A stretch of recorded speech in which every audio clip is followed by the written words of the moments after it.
Bonjour à tous et à toutes, bienvenue sur Aroma by Lily. Je vous retrouve cette semaine pour vous parler de l'huile essentielle de lavande aspic. Avant de commencer cette vidéo, n'hésitez pas à vous abonner à ma chaîne YouTube si vous souhaitez recevoir les différentes notifications lorsque je mettrai en ligne les nouvelles vidéos sur les huiles essentielles. Pour ceux qui aiment cette vidéo, n'hésitez pas à mettre un petit like en fin de visionnage. Pour ceux qui nous rejoignent pour la première fois, sachez qu'en fin de chaque vidéo, je vous mets une petite recette soit pour la maison qui est 100% green ou alors une recette cosmétique avec l'huile essentielle que l'on vient d'étudier. Ici donc un gel apaisant après piqûre d'insectes à base d'huile essentielle de lavande aspic. Qu'est-ce que la lavande aspic? C'est tout simplement une plante qui était cultivée à l'époque du Moyen-Âge dans les monastères. C'est seulement plus tard, vers 1600, qu'on a commencé à faire une différenciation entre les différentes espèces de lavande, puisqu'on a vu qu'il existait la lavande vraie, le lavandin super, il existe d'autres espèces de lavandin et la lavande aspic. D'où vient son nom? Il lui provient de la vipère aspic, donc je vous mets une petite photo ici.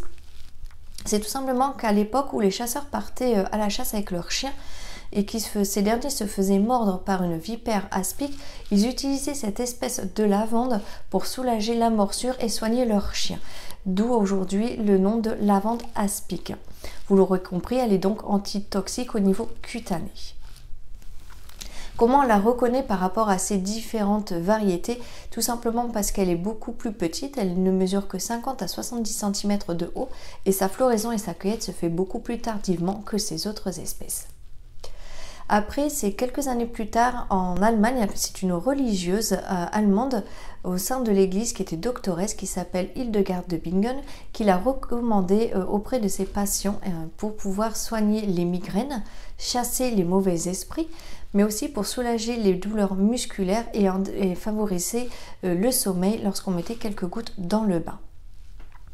Son rendement est assez faible puisqu'il vous faudra à peu près 100 kg de sommité fleurie pour pouvoir obtenir 500 à 800 g d'huile essentielle par distillation à vapeur d'eau. Elle est principalement composée de linalol, de camphre et de cinnalol, ce qui la rend interdite d'utilisation pour les personnes asthmatiques, les femmes enceintes, les femmes allaitantes et les enfants de moins de 8 ans. Je rappelle qu'avant toute utilisation d'huile essentielle, de faire un test allergène. Si vous ne savez pas comment faire, j'ai fait une vidéo à ce sujet. Je vous mettrai le lien en barre d'informations. Et n'hésitez pas aussi à prendre contact auprès de votre médecin traitant ou un aromathérapeute qui pourra vous aiguiller dans l'utilisation des huiles essentielles et vous apprendre à les utiliser de façon tout à fait autonome et de façon aussi à ne pas mettre en danger votre santé.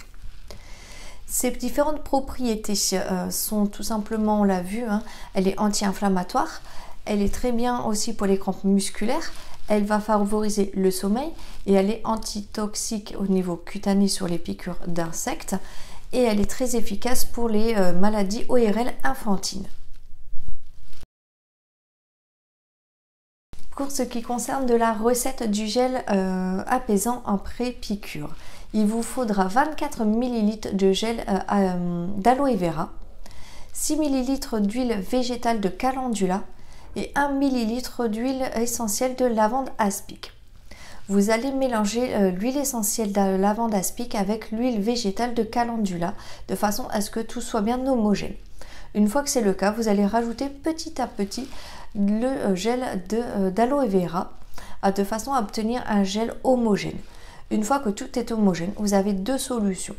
Soit vous mettez votre gel dans un pot hermétique que vous aurez désinfecté au préalable, vous refermez correctement et vous mettez au frigo pour conserver pendant 2 mois.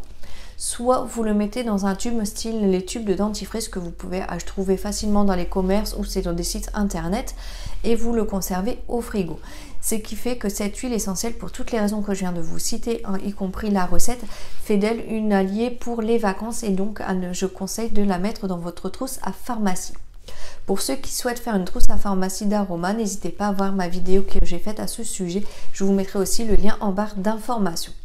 Je vous remercie à tous et à toutes de m'avoir suivi et vous souhaite une agréable journée.